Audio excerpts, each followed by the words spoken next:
anis akka abbaa murtiitti isaan jidduu taa'u rabbi sodaachaa angaree takkaa isaan lameen osoo hin deeggarre jidduutti sa'a isaanii qaba inshaallahu ta'ala gartee kan murteessu hawaasa tanaga rabbi subhanahu wa ta'ala sodaatu rabbi irra nu haa gargaaru anaa dhufuun isinin jaa keessumoota kiyya qaqqaalii qeyroo hawaasa saba kiyya ajaa'ibaa kana gaan weddeen sineen argannee jirra. Tole gaa akka amantii maashaallah isin lachuutu dhiyaadha. Gaa sagantaa teenyaa sagantaa bareedduu rabbiin itti kadhannee gaggeessinee gammachuudhaan addaa galla. Duraan dursee gaa amantiin kabbir jetti guddisiitti takka nama gama mirgaatiin jirurraa eegaleetti umrii teessan isin lachuutu rifeensaa dhedheereessitanii qeyroo babbareeddanii ana malee suufa hidhattanii akka bulchaa biyyaatii fi naannoo Oromiyaatitti dhuftanii jirtanii mee umrii gaa dhiisneetuma mirgumarraaniin inshaallahu ta'ala eegaree mirga kiyyaan ka jiru inshaallah iskiriina kiyya irratti obboleessa keenya shurrubbee jira gama bitaatiin natti gartee obboleessa kiyya Ahmadii jira ammoo daawwattoota keenyaaf Ahmad gama mirgaatiin jira gama bitaatiin shurrubbeedha. Tole shurrubbee assalaamu alaykum wa rahmatullahi wa barakatuh. Alaykum assalaam wa rahmatullahi wa barakatuh ustaaz. Anaa dhufuun jaa daawwattoota gartee nu daawwataa jiran peejii keetii fi kiyyaa fi kan Ahmad illee daawwatu salaamadhu hawaasa keenya kan Islaamaa kiristaanaa waaqeffataa hunda. Ayyee dhaggeeffattoota keenya hordoftoota keenya Abu Muaz Daawaa Shawuu jalatti warri argamtanus akkam jirtu nageenya keessan badhaadha baga jiraattanii baga guyyaa dhageessan isin jecha egaa turtii keenya hanga xumura keenyaatti akka isin nu faana buutanii nu hordoftan kabajaadhaan isin gaafa galatoomaa. Baay'ee galatoo fi obbo Ahmad akkasumatti illee inshallah daawwattoota keenya kan nu daawwachaa jiran ka peejii kee daawwatan yaani hawaasa keenya kan Islaamaatii fi kiristaana waaqeffataa beentee hunda salaamadhu inshallah tiseenna. Duraan dursee carraa naa kennuu keessaniif galatooma isiniin jedha ustaaza keenya Abu Mu'az sanitti aansuudhaan daawwattoota keenya ummata yeroo kanatti asitti dhiyaatanii nu daawwataa jirtan hunda keessanii fi akkasuma maamiltoonni keenyas ajjala dhufanii nu daawwatan jedhee abdii qaba hundi keessanuu baga nagaan dhuftanii isiniin jedhu. Baay'ee galatooma inshallah afeerraa obbolummaa fi amantii Islaamaa sabaa gartee naaf heeramtanii dhufuu keessanii kabajaa kana caalaa osoo nan kabajiin rabbi kabajanii gartee amantii ofiiti wal afeeruun dhufuu keessaniif galatoomaan isiniin jaagaa yoon dogoggoruu baadhee obboleessi keenya shurrubbeenis doktora gartee Abiy Ahmed paartii isaa deeggara akkasumatti illee atilleen paartii Jawaar Kaafa'oo tan gartee inni dabalame tana deeggartanii inshallah asirratti gartee namni gartee wal kabajuu caalaa seera isiniimeetiin jira mee inshallah paartiin gartee shurrubbee raayine gara paartiin inni deeggaru paartii badhaadhinaati moo paartii biraati inshallah isarraa dhageenyu akkasitti isarraa dhageenye waliin seenna inshallah. Hayyee Abu Muaz galatooma isin jecha paartiin nuti deeggaru sila paartiin keenya badhaadhinuma badhaadhina jennee kaanee waan bu'aa biraa waan dubbannu waan hin qabnee fi paartiidhuma badhaadhinaa deeggaraa jirraan gammaatti kaayyoodhaan jennudha.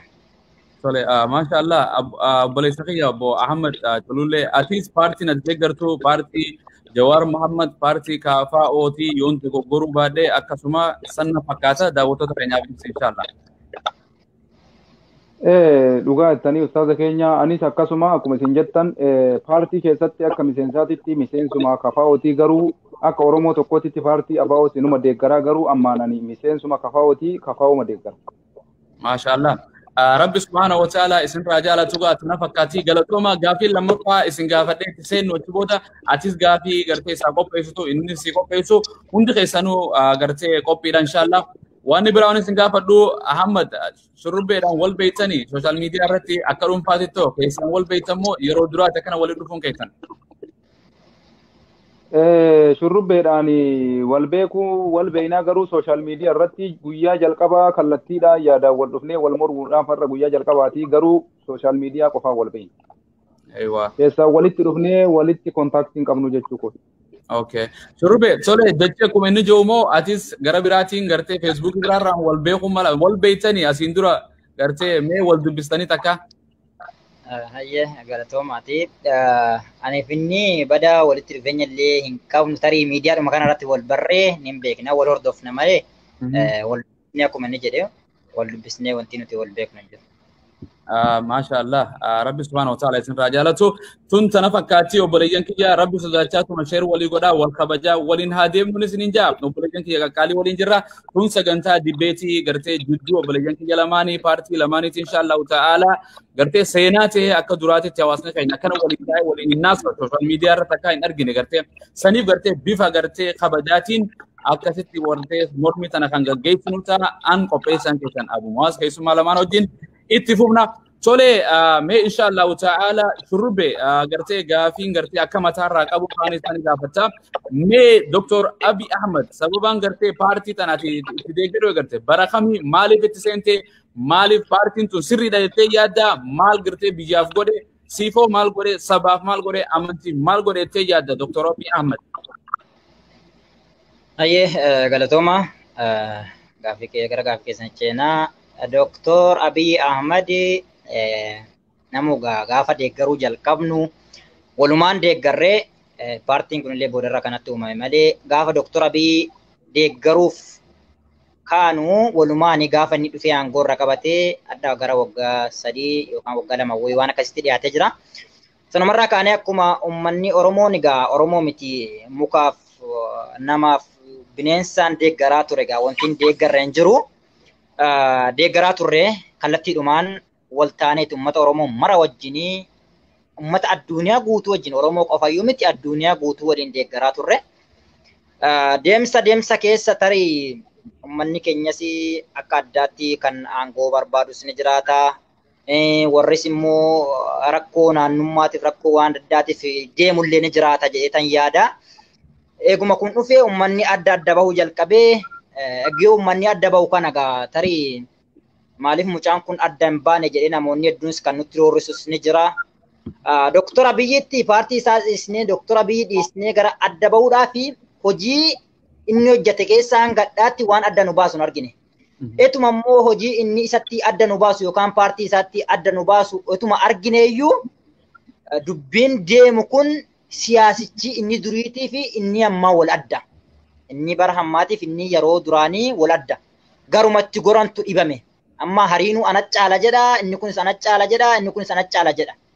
Kana keessatti gara itti gorru dhabneeti rakkannee jennee kan nu baasu kan biyya keenya Itoophiyaatti fuuldura ol nu guddisuu danda'u, kan biyyattii keenya Oromiyaa ol nu guddisuu danda'u, kan sabaaf sablammii keenya ol nu qabachiisuu danda'u. Doktoruma Abiyyiiti kan dhufee waggaa 2 guutiin kan addunyaatti ol nu baasee nu barsiise jenneeti kallattiidhaan xiyyeeffannoodhaan akka addaatti deeggaraa jirra. الله أكبر ما شاء الله وبلي سخنيا ربي نسر رجالته قالته مي قافي خنيا دي شوف مي أحمد أتيسا كسمت مي كميني جدتي يرو دراتي أبي أحمد قرا قرتي يعني منستيرا قرتي يعني أراد كيلو خن يرو سينو تنو سبني كينيا قرتي بيوت دايسبورا بيجي ساوندي ديجراتوري مي بارتي خن إسا كان أكيندرو ديجراتو أرهو مالي قرتي أبي أحمد ديجري parti KFO garte parti Jawar Muhammad Tana garte Malik di garte kan jo me aisa rakateti aisa dhaabbataa jirta inshallah. Duraan dursee ustaaza keenya carraa kana naa kennuu fi asi na fiddanii har'a marii kallattii deeggartoota paartii bilchiginnaatiin nagoosisuu wajjin godhuu kiyyaaf galatoomaa isiniin jechuu barbaada. Kanatti aansee gara gaafii isin nagaafattaniititti hogguu darbu. Ani akkuma isin jettani Dr. Abiyyi namni isan deeggariin hin jira jedhee yaaduan. Jalqaba yeroo inni dhufetti nama dhiisii muuyni illee shayxaan illee isa deeggaree ture. Ani Oromoo ta'ee Dr. Abiyyi waanyoo isaan qabu. Maaliif gaafa suufa amma isin agartan kana gaafa inni magaalaa Firaankurtii magaalaa biyya Jarman dhufu bitadhe. Suuraa isinitti hima uffata kana bitadhee dhaqee achitti simadhe. Maaliif akkana isa simadhaa ilma abbaa gadaati. Sanyii Oromooti dhalataa Jimmaati sanyii mootiiti zarii abbaa Jifaarii jedhee simadhe malee waan biriif isan simanne Oromoo ta'uu isaatiif isa simadhe. Deebisee adeemsuma keessa haalli jijjiirama biyyattii kuni in dhufe achi booda Dr. Abiyyiin kuni akkaataa itti gaafa awwalaa dhufe san waan haasaa gaafa jalqabaa dhufuu san haasaa san achi kaayee karoora biraa nutti baase. Gaafa inni pilaanii biraa fidee waa'ee Oromoo kana gadi lash godhuu jammaru maali sida garamitti deemaa jirra dubbiin garam deemaa jira ka jedhu laalee irratti karaan inni deemaa jiru kuni karaa Oromoo miidhu malee karaa Oromoo bu'aa buusuu miti ka jedhu isarraa garagaluudhaan paartii KFO yookaan Jawaar Mohammad faa waliin ta'uudhaan isarratti duuluu jalqabee jechuudha. Achirraa eegaltanii jechuun duraan akkuma teessee namoonni hundi keessa xiqqaa fi guddaan gartee amantiin osoo hin jiin sabaa sablammoonni hundinuu biyya san keessatti deeggaraa ture jettee maashaallah. Mee gara biraatiin shurrubbeedhaaf gaafii shurrubbee asiin dura gartee gara sooshaal miidiyaa irratti illee Jawaar Mohammad asiin dura illee deeggaruu turte. Achi booda maal irratti qeeqoo eegalte kan jiru gaafii lammaffaa kiyya ta'a maal jetta inshaallah. Ayyee galatooma jechaatan akkuma beekamu Jawaar Mohammadi ana qofa utuu hin taane akkuma beekamu akkuma Dooktora Abiyyi kanaa kan dura Dooktora Abiyyi Jawaar Mohammadi ummanni beekuudha dhugaa yoo dubbannee fi dura Dooktora Abiyyi eegin dangar gaafa aangootti bahuudhaa ka'ee barreeti jenne malee dura isaa kan beekuudha. Kan nuti beeknu Jawaar Mohammad xiinxalaa siyaasaatti beekna nama xiinxalee sirri kun funduratti maaltu dhufaa jira nama ummanni Oromoo akka rabbii wayitu funduratti abdatu wayiti ture Jawaar Mohammadi gaafa xiinxalaa siyaasaa turu waggaa hadhaa rakkoo akkanaa seenuu deemaa waggaa guyyaa akkanaa rakkoo akkanaa deemaa jira jedhee nama funduratti waan arguu beeku nama argaa turedha jechaadha. Garuu gaafa xiinxalaa siyaasaa ture akkas ture gaafa immoo inni achi keessaa xiinxalaa siyaasaa keessaa bahee paartii KFO'tti dhufee makamu paartiin KFO Madirak paartii jennan waggaa 27 hundeeffamtee jirti. Kaleessa paartii KFO'tti jijjiiramte malee. Warra waggaa 27 aangootti ol bahuu dadhabee dhoqqee laaqataa jiru wajjin dhufee itti makate. Gaafa inni itti makatu viidiyoon ragaadhaaf ni jira. Obbo Mararaa Guddinaa akka Jawaar Mohammad paartii kanatti makaminii jarjarina qabda jedhanii warri dubbatellee jira warri dirqamaan illee fidee galchine jira. Tarii akka gargaarsaaf godhachuudhaaf Hamzaa Booranaa fa'i wajjin fidanii itti makanii jechaadha. Jawaar Mohammad kallattiin hanqeequu jalqabee gaafa inni dhufee paartii KFO kanatti makamu. Paartii KFO'tti makamuunsaa of salphises of xiqqeesses namni gaafa kana bira dabarfatee gaafa dhufee paartii KFO'tti makamu maal jedhe gaafa inni Harargee tokko deemee maal jedhee ture nuti warra dhugaa qofaa yotuu hin taane mootummaanis waan nuti hojjanne kana hin ta'u jedhee qeequudha nutillee waan mootummaan hojjate harkatti morrinee qeequudha jedhe tokkoffaa kanarratti gaafa inni dhufee paartii KFO kanatti makamurraa kaasee Jawaariin qeequu jalqabe. Inni lammaffaa dhufee paartii KFO'tti makamee guyyaa takka Dooktora Abiyyi dhugaa dubbachuu taanaan waan khayriis hedduu hojjete waan sharriis hedduu hojjete. Guyyaa takka barreeffama fuula sarara tokkootiin Dooktora Abiyyi waan akkanaa gaarii hojjete jedhee hin beeku. Guyyaa takka dogongoreellee hattaa jechaadha. Maaliif namni tokko waan gaarii ni hojjeta, waan ajaa'ibaa ni hojjeta. Tarii waan gaarii isaa kana balleessanii waan ajaa'ibaa ofirraa aansuurra waan xiqqoodhuma yoo taatellee si gaarii sitti makanii yoo dubbatan gaariidha. Egaa Jawaar Mohammad gaafa inni qeequu jalqabee gaafa inni paartii dhaaba siyaasaa keessaa bahee dhufee paartii KFO'tti makame lakkaa namichi kun warra aangoo barbaadu malee warra wanniitiif uummata Oromootiif akka duraan quuqamaan jiru jenneeti isa malees immoo gaafa dubbii isaa afaan isaa keessaa bahe wanti heddumminaan irratti qeequu na jalqabsiise gaafa afaan isaa keessaa bahu Jawaar akkana jedheen inni afaan isaatiin jechaadha. Gaaf nuti jedheen yoo mootummaa waan khayrii hojjetes waan khayrii hojjenne jennee dubbachuu hin qabnu qeequu qabna arrabsuu qabna. Mootummaanis waan nu mormu waan ta'eef waan nuti dubbanu nurratti mormee nu qeequu qaba malee waan khayrii walii nuti himnu jenna lakkaa jarri kun warra aangoof deemu jedheetan guyyaa gaafa sanarraa qeequu jalqabee gammadde.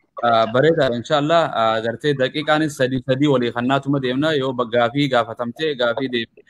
Yoo inni si gaafate gaafii daqiiqaa takka seeqan inshaallah san irratti tole mee inshaallah ta'ala gama biraatiin carraa obboleessa keenyaatiif obboleessa keenyaati akkasuma qeequu ture mee obboleessa kiyya Ahmad brother Ahmad rabbi sirraa jaalatu isillachuutu galatooma yoo si dhageeme sagaleen si jeequu baate Dr. Abiy Ahmad mee hawaasa kanaaf gartee maal godhe jettee yaadda hawaasa kanoo maal godhe jettee yaadda. Galatooma ustaaza carraana kennu keessaniif Dooktor Abiyyiin jalqaba irratti yeroo dhufe akkuma isinuu argitan san waggaa takkaaf waan gaarii dalagee ture. Wanni inni dalage ani Dooktor Abiyyi akka galataatitti akka nama tokkootitti galanni ani isaa galchu irreecha Finfinnee irra geggeeffame qofa. irreecha magaalaa Finfinnee irratti godhame waan Abiyyiin haga aangootti dhufe Oromoo godhe keessaa tokko yoo jedhe irreecha Finfinnee qofa. Kanaan alatti Dr. Abiyyi waan kana Oromoo godhe yoo jedhe namni biraa yoo dhufe aanatti. Irreecha magaalaa Finfinnee irratti galannan isaa galchuu barbaadu maali? Gaafa isa warri har'a Oromoo gateetiniin Oromootti garagalee marti akka Shimallis Abdiisaa Jawaarii har'a mana hidhaatti darban kana waliin dhaabatanii bakka kaleessa itti cabnetti deebinee handhuura magaalaa Finfinneetti deebitan bakka naaftanyaan itti sin cabsite jedhee gaafni Shimallis Abdiisaa sagalee ol qabatee dubbate gaafa irreecha magaalaa Finfinneeti. Gaafa san addunyaalleen Oromoon kun guddina akkamii akka qabu Oromoon maal akka ta'e gaafa san addunyaan nu agarte jechuudha. Kana dhiisee Dr. Abiyyiin osoo akkasii waliin deemnu achi booda maal nu godhe nutti garagalee jechuudha. Bofni bara osoo akkana boolla seenuuf duuba garagalee isin iddaa miti hin beektan. Bofa eegee qabuun hin danda'amu. Osoo akkana deemuuf duuba garagalee isin iddaa. Abiyyiin akkas nu godhe akka bofaa san nu godhe maaliifi irreecha san nu godhe achi booda osoo akkana jennu yeroo sanitti akkuma isin jettan ustaaza kenna namni maal jedhaa ture Jawaar Muhammad waan jedhe malee wanni biraan ta'u. Biyya kabulchaa jiru Jawaari. Dr. Abiyyi wanni Jawaar jedhe malee hin ta'u. Wanna mara isaan mari'atanii godhanii. Ummanni Amaaraa aangorraa ka'ee. Ummanni Amaaraa taayitaa gadhiisee. Ummanni Amaaraa salphate. Guutumaan guututti komii guddatu Abiyyi irratti ba'e. Ummanni Amaaraa kun gadi bayanii Abiyyi ICC jechuu dirasii gaan. Magaalaa Ameerikaa yoo yaadattan waan ajaa'ibaa si yaadachiisa. Guyyaa gaafa Abdurrazaaq Ameerikaa keessatti ummanni naafxanyaa kun gadi bayee Abiyyi ICC jedhu yaadattanu. Gaafa san Abdurrazaaqiin kun gurbaan Ameerikaa jiru kuni kophaa isaa dhaqee uummata naafxanyaa akkamitti Abiyyi irratti hiriira baatu Abiyyiin akkamitti ICC ta'e ka jedhu jara san achi bittinneessee ari'ee gaafa san Abdurrazaaq akka nama qabsaayaa Oromoo tokkotti taarika keessa gahee galmaa'ee jechuudha. Kanaafi achi booda Dr. Abiyyiin maal nu godhee nutti garagale. Waan silaa Oromoo ta'u guutuutti dhiisee Warqinaa Gabayyoo fa'aa wici guddaa ministeerii turanii jaras aangorraa kaasee waan Oromoon qabdu dhawaataan kakaasee booddee akka isin argitan kanatti dhufaniitiniin guutumaan guututti qabsoon faallaa garagalee abaa'oo kaleessa eltiraa dhaqanii galchan miseensa Oromoo qeerroo maalii kana walumaa galatti akka isin agartan kanatti rakkoon kun dhawaataan nutti dhufe. Kanarraa kaka'een Dr. Abiyyi dura dhaabbachuu danda'e isin jechuu barbaade. Waa'ee irreechaa irratti saba kanaaf tole jettee yaadde jechuun mee obbo Shurrubee atiidha mee akkasumatti mee Dr. Abiy Ahmed waan deeggaruuf gaanamni waan namaa godha biyyaafis sabaafis amantiifis agartee bineensootaafis waa hundaaf waa godha. Mee Dr. Abiy Ahmed maal godhe jetteeti yaadda gartee saba kanaaf akka gartee gara mootummaatti dhufetti. Okay, gaariidha. Dr. Abiy Ahmed wanti inni Oromoodhaa godhee ni jirasi. Tarii Oromoon uummatni galateeffatu malee gaaffiin Oromoos baay'eedhas hedduudhas. Tarii gaaffii ilmaan Oromoo hedduu gaafatan keessaa waa lama qofattu hin deebine jedheetan yaada. Wanti kunis waan hatattamaan kallattiidhaan deebi'uu danda'us miti. Akkuma beekamu beerannaa beera sabii kabajaati etuu kabajaa jaraaf kennanuuti gaaffiin kun deebi'uu danda'a jedheetan yaada. Dr. Abiy Ahmed tokkoffaa irratti an akka nama dhuunfaa tokkotti yookaan akka maatii kootiitti waa godhe utuu hin taane akka uummata Oromootti yookaan akka Itoophiyaa guututti waa dubbachuu yoo taanaan Dr. Abiy akka Oromootti Oromoo qofaaf akkuma obboleessi koo jedhee ture tarii waa tokko lamallee godhu malee umma Itoophiyaa guutuudhaaf jeneraala walumaa galatti immoo waa hedduu godhe. Wanti inni godhes namuu ni beekna namuu quba qabna. Tokkoffaa sadarkaa an biyya Arabaa Suudi Arabiyaa kana keessatti iqaamaadhaan Sumaalee jedhee baafataa kan ture maqaa koo qayyaree Sumaaleedha jedhee biyya biraatti kan himataa ture eegi Dr. Abiy dhufeen maqaa koo Itoophiyaa jedhee Itoophiyaa isa irratti hundeeffadhe. Fakkeenyaaf namuu ni beeka. Namuu biyya fedhe irratti kabajaa kan argate eegi Dr. Abiy dhufe. Fakkeenya fudhatte biyyoota gurguddaatti fakkeenya Dr. Abiy irraa fudhate. Dr. Abiy akka dhuunfaatti anaaf waa haa godhuufi miti kan ammas an deeggaru kan ammas nuti deeggaraa jirru kan ammas dubbachaa jirru. Hawaasaaf jechuun biyyaaf waan godhee gartee waan gartee. Dr. Abiy hawaasaaf waa hedduu godhee wanti inni godhin tokkoffaa irratti Dr. Abiy eegi gaafa dhufee jennaan Islaamni Itoophiyaa keessatti kabajaa guddaa argate. Dr. Abiy dhufnaan Islaamni kabajaa argate. Gaaffiin Islaamaa waggaa 147 deebi'e. Gaaffiin ummata Oromoos hanga tokko jalaa deddeebi'e. Garuu guutummaan guutuutti deebi'ullee habaatu malee kanarratti walii galla. Guutummaan guutuutti deebi'uu habaatu malee. Deebinaanoo Dr. Abiy akka dhuunfaatti hattaa jechaadha Oromoodhaaf waa godhe malee Amaaraaf bu'aa wanti inni buuse waan takkan jiru amma yoo suuraa namicha achirra kaa'ee jiraate waan sanaan alatti jechaadha. Tarii waan sana afaan jaraa qabuudhaaf yookaan afaan jaraa luugamuudhaaf waan kanallee godhu malee tooftaadhaaf siyaasaaf waan kana godhu malee wanti inni Amaaraaf qobaatti godhan jiru. Maali yoo Dooktor Abiyyi jarana Dooktor Abiyyi Oromoof wanti inni qobaatti godhuu danda'u hammas taanaan Boris taanaan hin jiru. Wanti Dooktor ummata Oromoodhaaf qobaatti waa godhu mootummaa naannoo Oromiyaati. Mootummaa qaba. Yoo mootummaan naannoo Oromiyaa balleesse Dooktor Abiyyi jedhama. Yoo sangaan mana keessaa du'e Dooktor Abiyyi jedhama. Yoo ndaanqoo mana keessaa duute Dooktor Abiyyi balleesse. Dooktor Abiyyi harka keessaa qabe jedhama. Kuni ani yaada itti deemamu hin beeku. Kana malees immoo waan isin argaa jirtan Ustaaz Abu Muaz waa biraati miti. Bakka argitanitti nama ijoollee Dooktor Abiyyi deeggaran ajjeesaa gorra'aa billaan waraanaa jedhanii kan labsi itti baasanu deeggartootuma kana jechaadha. Nama biraati miti. Akka rabbiitti jirra malee jechaadha. Kunoo maaliif wanta kana barbaachise? Namni yaada yaadaan mormee, namni karaa nagaadhaan mormee, namni yoo akkana wal dubbate badii guddaa hin gaha tarii hin gahu jedheetan yaada akka mataa kootiitti.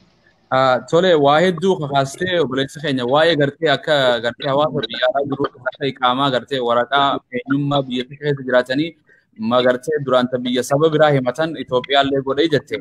Gama biraatiin yoo saba kanaaf waa hedduu inni kan hin godhin taate yaani hawaasa gartee biyya ambaa keessa jirus waa godheeta. Ha biyya keessa jirullee Amaaraaf humaa yoo gartee hin godhinillee waan takka godhee fi jettee himtee turte. Masaraa Mililiksan maaliif achi keessa kan jaaramte gaafii hawaasa inni irraa eeguu ture hawaasa walumaa galatti gaafatu.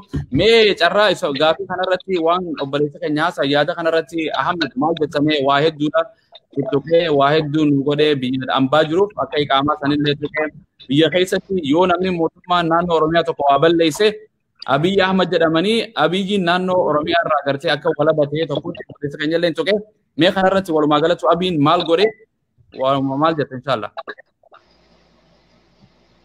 Galatooma Ustaaza beeytani dubbiin tuni dhugaanii yoo afaan qaban funyaaniin dubbattedhani. Shurrubbeen amma ofuma isaati namicha jedhaa jira. Namicha jechuun isaa siidama Mililiksan jechuu maqaa tuquu dide.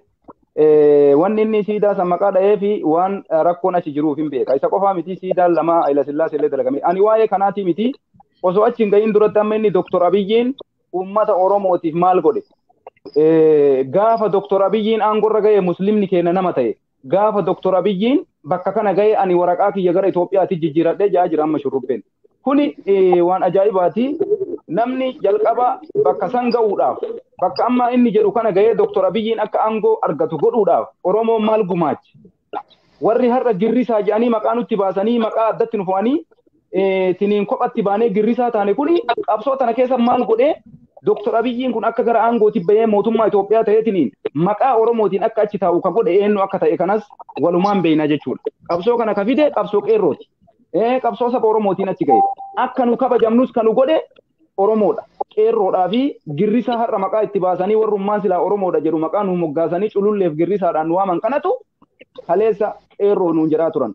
Kanarratti Dooktor Abiyyiin Oromoodhaa maal godhe? Oromoodhaa wanni inni godhe tokkoffaa akka isin waggaa 1,000tti hin kaane isin caccabsaa nuun jedhe. Akka Oromoon waggaa 1,000tti mataa ol hin qabanne. Maal jechuu isaati? Sabboonummaa Oromoo wanni jedhamu hin jiruu jedhe. Osoma akkanatti taa'u kitaaba jechuudha kitaaba filsifinnaa jedhu kana kitaaba maddammarii jedhu kana fidee dhufe. Gaafni Jawaar Mohammadii fi Dooktor Abiyyi wal dura dhaabatan gaafa kitaaba maddammarii kana dhufu. Kitaabni maddammariin kun ka'ee nuti eessaa dhufe kitaabni kun? Kitaabni kun sirna nafxanyaa leellisa. Mataan isaa kitaabni kun kitaaba dargiin awwaalee boollaa qotee baase Dooktor Abiyyiin kun. Kitaaba kana keessa aadaa Amaaraa, safuu Amaaraa, amantii takka, Itoophiyaa takka. Kana qofa wanni inni kitaabni kun dalagu. Kana hayyuun keenya obbo Jawaar Mohammad dura dhaabate. Hin fudhannu, filsifinnaa hin fudhannu jedhe akkamiin hin fudhanne dirqamaan si fudhachiisaa jeen. Booddee maal godhanii Jawaariin maqaa Haaji Buttaa jedhutti moggaasan. Haaji Buttaa shurrubbeen kun mataan isaa bara 2015 14 13 keessa Jawaar Mohammad jechuun waan biraati jedhee gara rabbii fa'aatti achi qabani. Waan akka nabiyyootaa fa'aatti waamu. Achi booda dhufee Dooktor Abiyyiin kun dhufnaaniin isa dhumaa irratti bakka dhufee jira ka jedhu gara kana garagale. Gaafa kana wanni Abiyyi dura Jawaar dhaabateef waan biraatii miti. Kanaafi uummanni keenya rakkoo biraa Abiyyi irraa osoo barbaaduu hin ta'in kitaaba kanan fudhannu kitaaba maddammarii kitaabni kuni amantii keenyaafis aadaa keenyaafis safuu keenyaafis nuun ta'u ka jedhu mormame. Kanarratti Jawaar irratti xiyyeeffatame. Mormiin Jawaarii fi Abiyyi achi dura kanarratti. Ka amma inni maal jedhee guyya matakkatti Jawaar Mohammad waa'ee Dooktor Abiyyi galata qaba jedheen beekuu jedhe maal jedhe Jawaar raddaatii isaa ta'a jedhaan turre Dr. Abiyyi shufeera nuti raddaatiidha yoo gommaan isaa tanaffase gommaa isaa san akka hin dhoone akka uummanni qiletti hin tarre akka makiinaan sun hin jiine namni raddaatii Abiyyi ta'ee Itoophiyaa ceesisuu qabu nuhi jedhee ture Jawaar kana maaliif jedhe Abiyyi waliin sochoonaadha gaafa Abiyyiin safuu Oromoo dhiisee aadaa Oromoo dhiisee sirna kaleessaa sirna Haayila Sillaasee san fidu sirna kaleessaa sirna Dargii san fidu Jawaar Muhammad waliin hin dhaabadhu morma muraa kiyyaa jedhe nutis ammoo karaa isaa qabanna dhugaarra dhaabannee deemna Abiyyi wayita inni kaleessa dhugarra jiru waliin dhaabanne gaafa inni dhugaa san dhiisee lakki Itoophiyaa takkatti malee sabboonummaan hin jiru Amaara wanni jedhu hin jiru Tigree wanni jedhu hin jiru Oromoo wanni jedhu hin jiru Itoophiyaa qofatu jira Itoophiyaatti qadmaallechi wayita isaan jedhan kana nuti kana waliin hin sochoonu sabboonummaaf qabsoofne kaleessa ustaaza gaafii amma inni deebite jedhe keessatti Oromoo waa meeqaaf qabsaa waa sadii tokkoffaa hidhaan nurra haa dhaabbatu lammata ajjechaan uummata keenyarra haa dhaabbatu afuraffaa dachii teenna magaalaa Finfinnee irratti Oromoon abbummaa isaa akka mirkaneeffatu ka jedhu gaafiin kun sadiin gaafii ijoo Oromoo ture mee har'aa ustaaza uummata keenya daawwattootaafis jechuudha innis na dhageeffataa jira nama baay'eetu nu dhageeffataa jira jedhee yaada waan kanarratti mee har'a uummanni keenya kuni waa'ee gaafii abbaa biyyummaa Finfinnee namni kaasaa jira maal jedhaa jira Oromoon har'a du'a nurraa dhaaba ajjechaa nurraa dhaaba hidhaa nurraa dhaaba jedhaa jira kabiraa maal jedhe mucaan waan inni dubbate Oromiyaa keessatti waan dalagamu hunda jedhe yoo sareelleen duutu Abiyyitu ajjeesu jedhu jedhe yoo lukkuun duutu Abiyyitu ajjeese jedhe naannoma fedhettuu yoo rakkoo wayii dalagu waan maraayyuu Abiyyitu harka keessaa qaba Dr. Abiyyitu ajjeese jedhanii jedhe kuni dhugaadha maaliif Dr. Abiyyitu ajjeesedhaan Dr. Abiyyiin eessa bulchaa jira kantiibaa magaalaa Gaarooti Abiyyi kantiibaa magaalaa Shaashamanneeti mootummaa Itoophiyaati biyya san keessatti itti gaafatama ka fudhatu rakkoo Itoophiyaa keessa jiru guutuudhaaf mootummaa amma biyyaa bulchaa jiru mootummaa bilisiginnaa kana jechuudha waraana isaa irraa deebisee poolisii isaa irraa ka ganda keessa jiru deebisee kana guutuu namni itti gaafatama kana guutuu fudhachuu qabu Dr. Abiyyi mataa isaati jechuudha biyya san keessatti horii yoo du'e itti gaafatamaan mataa isaati maaliif poolisoota Oromiyaa poolisoota federaalaa poolisoota liyyuu haylii hunda isaanii wanni damoosni kafalamuuf wanni gibirri gabaree keenyarraa guuramuuf nageenyi biyya keenya akka eeggamuufi nageenyi dubartii teennaa akka eeggamuufi nageenyi jaarsota abbootii amantaa akka eeggamuufi maali poolisiin kun maaliif gibira mootummaa nyaata kana guutuu irratti itti gaafatamaan Dr. Abiyyi Ahmad Dr. Abiyyiin maal jedhe gaafa masgiida Mooxaa keessatti masgiidni afurii gubatee ummanni Gondareen kun gadi bayanii akkanatti zaamaa godhanii sirbanii dannasan itti dhiichisan maal jedhe Abiyyiin dhufee miidiyaa irratti bahee mootummaa Itoophiyaa tokko ta'ee waan inni jedhe yaadattu ani yoo jedhe yoo goojjoon ganda keessatti gubatte goojjoo ganda keessa gubatuuf itti gaafatamaan anaa miti jedhe hayyee xayyib itti gaafatamaan isaa miti poolisoonni naannoo san jiran maal dalagu jiru seera kabachiisutti hin jiranii wayita manni amantaa gubatu wayita manni kerkeen gubatu wayita masgiidni gubatu maal dalaga poolisiin kun mindaa mootummaa kanaa nyaataa jira moo nyaataa hin jiru ji'atti mindaa qaba poolisiin maaliif nageenya uummataa eeguudhaan rakkoo uummata keenyarra ga'u eeguudhaaf kanaafi nuti rakkoo biyya san keessatti dalagame kamuu itti gaafatamaan Dr. Abiyyiidha nama dhiisi horii bosona galu lukkuu yoo duute itti gaafatamaan Dr. Abiyyiidha jechuu barbaada. Galatoomi daqiiqaa biratti sadeen biratti Allah rabbi waa'ee dhugaadha gaafii hedduu kaasee shurrubbee obboleessa keenya Ahmadiis gartee waa'ee gartee hawaasni keenya durirraa eegalee ajjechaan irraa hin dhaabbanne gartee waan jedhuu fi gartee hidhaalleen irraa hin dhaabbanne biyya ofiitillee hin dhuunfanne je'ee gaafatee waa'ee masaraa mililiksanillee tuuteeti namticheetee bira kuttee kun mililik kan gartee atillee beektuuf namni hundi dhaloonni hundi beeku sanii gartee sanis nututuke meega waan Abiy Ahmad godhee gartee hidhaalleen hin dhaabbanne ajjechaallee hin dhaabbanne biyyummaallee hin dhuunfanne nuti jedhee Abiy Ahmad waliigalatti gartee sablammoota bulchaa jira dhugaa ammoo akka gartee Oromootitti Oromoon gaafii gaafattee gariin deebi'ee gariilleen hin deebi'etteetillee daawwattoota keenyaaf ibsite mee gara Jawaaritti as deebinaa gartee akkasumatti sallee hin gaafadha mee deebisaa tokko deebiseen barbaada deebisaa yartuu wayi waan dhaqee maanoo dhahee deddeebi'ee jira tarii deebisaa deebisuu barbaada inni ofii isaatiif deeffatee jira garuu deebisaa keessaa wantan deebisu tokkoffaa irratti Dr. Shurrubbeen bara 2015 bara 2006 waan akkasii irratti Jawaariin nabiyyiidha jedhaa ture an takkuma nama bishaanii ija minaanii garaa midhaanii tokko nabii jedhee takkaa jedheen beeku kan jedhu dhugaa ragaa ofitti bahee mucaan kuni ragaa bakki inni itti ofitti bahee maali yoo jechuu barbaadani maqaa wal beektanii miti mucaan hin jiru asirra beektaa isinii mee dura irratti Ahmad Ahmadi. Bakki inni dhaqee maawwanni godhee ka'ee takka warra hattaa jechaadha akka waan salawaanni maqaa Jawaar hogguu dhahame sallallahu alaihi wasallam warri jedhu jaruma jechaadha. Takkaallee waan kana illee jedhu akka namummaatti kabajna malee indoom waa biraati miti akka diiniin keenya xiqqeeffamullee kan godhe ummatuma warruma kana jedheetan yaada kooti maaliif hisaabni isaa hogguu maqaa nam tokko dhahamellee salawaatatti buusan. Hatta Jawaarirraa Quraana kanarra Jawaartu nu caala warra jedhu jira. Kanarratti kun akkuma kana haa ta'u inni biraa waa'ee Dr. Abiyyiin eessa bulchaa yoo horiin duutes yoo namni du'es kan itti gaafatamu biyyiidha jedhee ture. Barbaade. Dr. Abiyyiin ittiin gaafatamu waan kanarratti mootummaa naannoo Oromiyaatu itti gaafatama. Yoo Amaara keessaa du'e mootummaa naannoo Amaaraatu itti gaafatama. Yoo Oromiyaa keessaa du'e mootummaa naannoo Oromiyaatu itti gaafatama. Dhuguma yoo baantaqaalaa Itoophiyaa keessatti lolli wayii ka'e mootummicha sanatu itti gaafatama malee fakkeenyaaf amma Oromiyaa keessatti lola hamma jiru kanaaf isa hamma yeroo hammaa kana uummanni kan akkas godhaa lola kaasaa karaa cufaa waan jedhuuf kan itti gaafatamu Abiyyi miti nama du'u kanaaf eenyuun mootummaa naannoo Oromiyaati. Yoo Amaara keessatti du'e mootummaa naannoo Amaaraati. Hojiin Abee waliigalatoo duba inshallah nu meenu faamsa hojiin isaa too maali akka gartee bulchaa biyya saniitti hojiin isaa too maali? Hojiinsaa okay. Hojiinsaa biyya bulchuudha. Keessumattuu biyya bulchuu keessaa uummata Itoophiyaa biyya bulchuu maal bulchuudha?